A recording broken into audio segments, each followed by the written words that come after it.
Delegar sem perder o controle. Talvez esse seja um dilema de muitos empreendedores, muitos executivos, líderes, porque o ato de delegar, ele é um ato, como a gente já viu em alguns vídeos, que não é 8 ou 80, né? Ele tem uma calibração ao longo do processo e exige, principalmente de nós, líderes, confiança.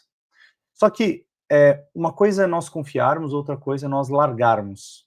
E existe uma diferença, e eu quero trazer nesse vídeo como que você pode dar autonomia sem perder o controle dessa delegação, ou seja, que você consiga acompanhar muito bem aquilo que você delega. Seja uma delegação para uma equipe direta, para uma pessoa que faz parte do seu time, seja uma delegação para algum parceiro, para algum fornecedor, porque no final das contas, mesmo que você seja autônomo e que você não tenha ninguém no seu time, né, diretamente, você está com pessoas prestando serviço para você, né? Eu, por exemplo, tenho pessoas que trabalham no tráfego para mim, né, de mídia, tem pessoas que fazem vídeos, tem pessoas que fazem páginas de venda e assim por diante. Então, como é que eu delego algo para essas pessoas, peço algo, como é que eu acompanho, como é que eu controlo sem microgerenciar? Acho que esse é o grande ponto, tá bom? Se você não me conhece, eu sou Estênio Moura, sou especialista em produtividade humanizada, gestão de tempo, ou ainda melhor, gestão de escolhas no tempo que a gente tem, e especialista também em liderança. Então, tudo que tem a ver com tempo, o tempo da liderança, e para que você também se torne líder, conta comigo, tá bom? Já peço para você deixar aqui o seu like, se inscrever no canal e ativar as notificações para não perder nenhum vídeo que eu posto aqui semanalmente, né? Vários vídeos por semana. E vamos ao nosso tema principal aqui, como que a gente delega sem perder o controle. Existe um grande ponto aqui que às vezes as pessoas falam assim, e eu mesmo, Estênio, né? Tem um ponto que é o ponto do controle. Então, eu me considero uma pessoa que quer estar no controle, talvez por me planejar muito, talvez por gostar de me planejar, gostar de ter as coisas de um jeito previsível e tal. A gente acaba entrando, às vezes, eu mesmo, acaba entrando nesse lugar de querer controlar tudo, querer controlar as pessoas, e quando isso se desdobra para delegação, a gente pode entrar no lugar de microgerenciamento. E talvez aqui seja um dos maiores problemas da delegação. Ou você microgerencia, ou você larga a pessoa, delarga, né, como a gente diz. E acho que não só existe um meio termo, mas existem fases. A gente falou sobre a delegação calibrada, mas a delegação calibrada, ela pressupõe, primeiro de tudo, assim, eu acho que é a primeira coisa que a gente precisa entender, ela exige uma habilidade. Deixa eu pegar a canetinha aqui para a gente poder trabalhar essa questão. Opa, não veio aqui deixa eu compartilhar a tela aqui. Pronto, agora foi, vamos lá. Exige um primeiro ponto, que é o ponto da confiança, né? Então, quando a gente olha para a confiança, trazendo aqui como referência o Stephen Covey, está atrasado meu negócio, por que está atrasado aqui meu vídeo? Coisas mais estranhas. Tudo bem. Existe um ponto da confiança quando a gente fala da delegação. E a confiança, ela pressupõe que nós possamos olhar para dois elementos, principalmente. O primeiro elemento, ao vivo aqui, galera, então essas coisas acontecem. O primeiro elemento é o elemento que a gente vai chamar de propensão à confiança, né? O Stephen Covey traz isso muito bem. Vou tentar colocar a câmera de novo aqui. O Stephen Covey traz isso muito bem. E qual que é a lógica da propensão à confiança? Ou você confia ou você não confia. Mas, quando a gente fala da propensão, você precisa sempre esperar a pessoa te dar um motivo para confiar, ou você está propenso a confiar e ver o que acontece na relação?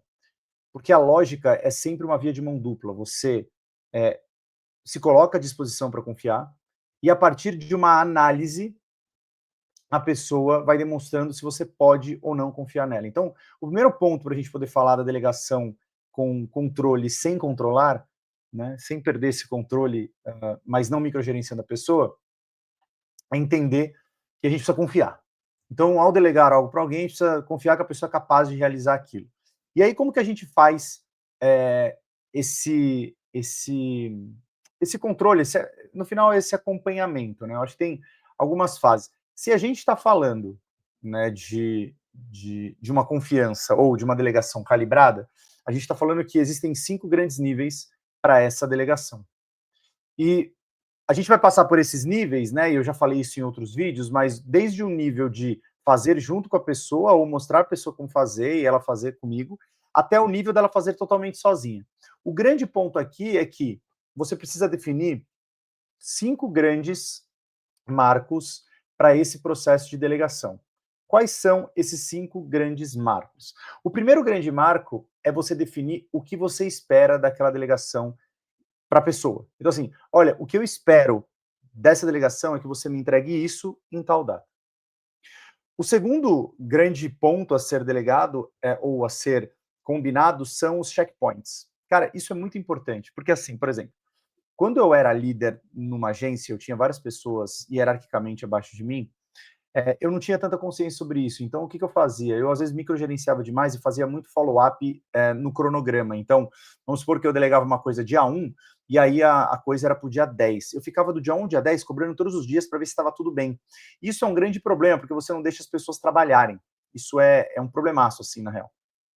Então, você precisa estabelecer pontos de contato. E como que você estabelece esses pontos de contato? A depender da maturidade da pessoa técnica em relação àquela atividade. Então, se a pessoa tem mais maturidade técnica, significa que você precisa de menos pontos de contato. Se ela tem menos maturidade técnica, significa que você vai precisar de mais pontos de contato, tá? A terceira coisa importante, então, recapitulando, a primeira é o que você espera, a segunda são os pontos de contato, a terceira é a autonomia que você dá. E veja, a mesma coisa, a partir do momento que eu entendo qual que é o perfil da pessoa, qual que é a maturidade técnica que ela tem para realizar determinada atividade, eu também vou estabelecer qual é a autonomia que eu vou dar. Então, assim, se a pessoa, vamos pensar de um jeito bem binário aqui, se a pessoa nunca fez aquela atividade, claro que a autonomia do como, né, ela não existe. Por quê? Porque ela não sabe fazer, você vai precisar mostrar como fazer. Então, você vai precisar pedir para que ela faça de uma determinada forma, porque ela nunca fez.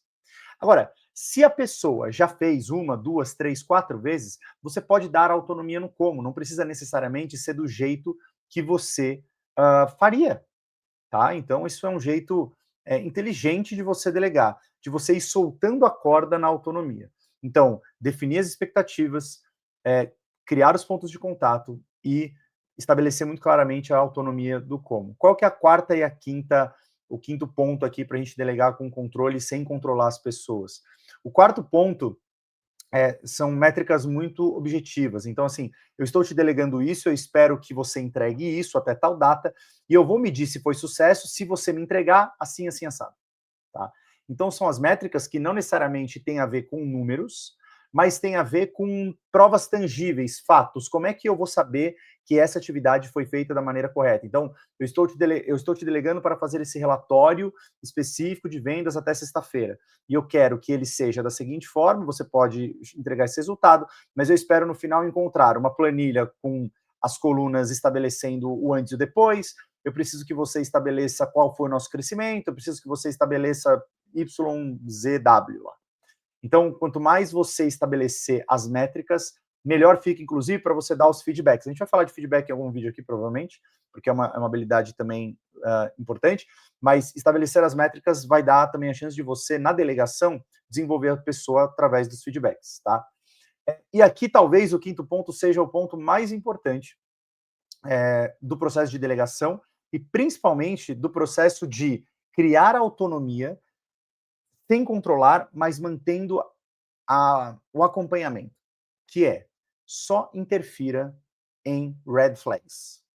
O que é red flags? Cara, a casa caiu, de repente o cliente reclamou, de repente o prazo vai estourar, você está vendo o que vai acontecer, a pessoa não está olhando, mas aqui vem um bom senso que é importante, que é assim, como é que você cria esse discernimento de quando interferir? O quinto ponto é quando interferir.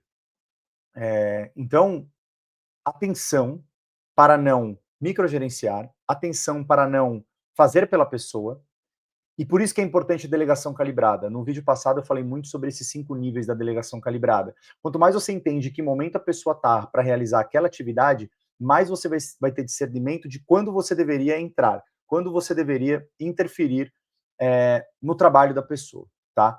Então,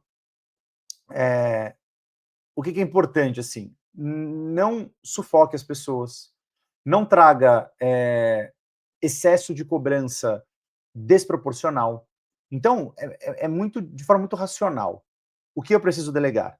Determinada atividade. Seleciono a pessoa, defino qual a maturidade técnica que a pessoa tem, estabeleço pontos de contato a partir disso.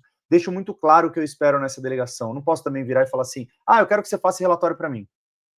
Você não estabeleceu um prazo, você não estabeleceu uma métrica quantitativa e qualitativa, você não estabeleceu, eventualmente, até os comos, a depender da maturidade técnica da pessoa. Como é que você quer que a pessoa faça um trabalho incrível para você?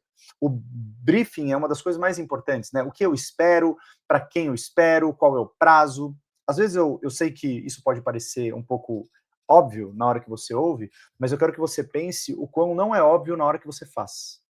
Então, observe como você delega todos os dias e se você está passando por esse checklist.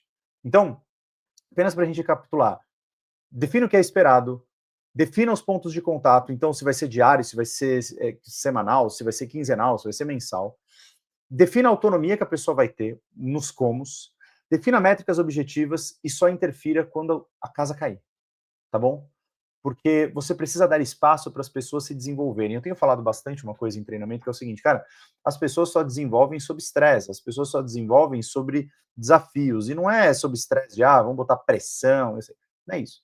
É assim, no momento que eu tenho um desafio, eu preciso trabalhar para superar esse desafio. Logo, eu preciso buscar alternativa, eu preciso pedir ajuda, eu preciso estudar, eu preciso tentar, testar. Então, quanto mais você der esse espaço, mais as pessoas vão se mexer e sair dessa zona de conforto. Mas e se as pessoas não saírem? É um jeito também de você estabelecer fatos para dar feedbacks para que as pessoas se desenvolvam. Veja, o papel de liderança, e quando a gente fala de delegação, é absolutamente normal que esteja atrelado a um papel de liderar, a um ato de liderar, independentemente, como eu disse, se você for um profissional autônomo, você vai ter o ato de liderar, eventualmente a pessoa que te ajuda na sua agenda, eventualmente a pessoa que ajuda na sua contabilidade, eventualmente a pessoa que te ajuda nas suas redes sociais, na sua mídia. Se você é líder já de pessoas diretamente, você vai ter que exercer isso todos os dias. E o ato de liderar, ele é um ato que tem bônus e tem ônus. Qual que é o ônus disso? Cara, às vezes você vai fazer determinadas atitudes que estão absolutamente congruentes às técnicas mais consagradas de liderança e não vai funcionar porque a pessoa do outro lado não vai responder.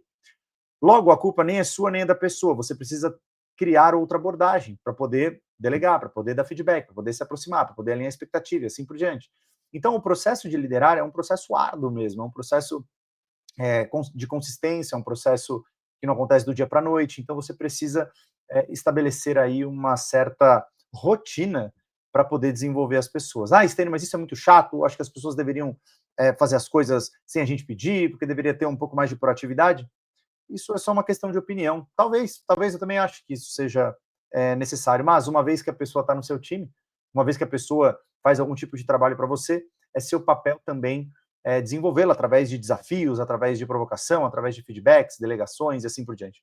Então, eu espero que você, a partir de agora, tenha mais consciência sobre como delegar, sobre as etapas da delegação e, principalmente, né, o quanto você pode acompanhar sem controlar. Acho que esse é o grande ponto desse vídeo. É um vídeo para você, mas também é um vídeo para mim, porque eu tenho uma tendência a controlar demais por conta do planejamento.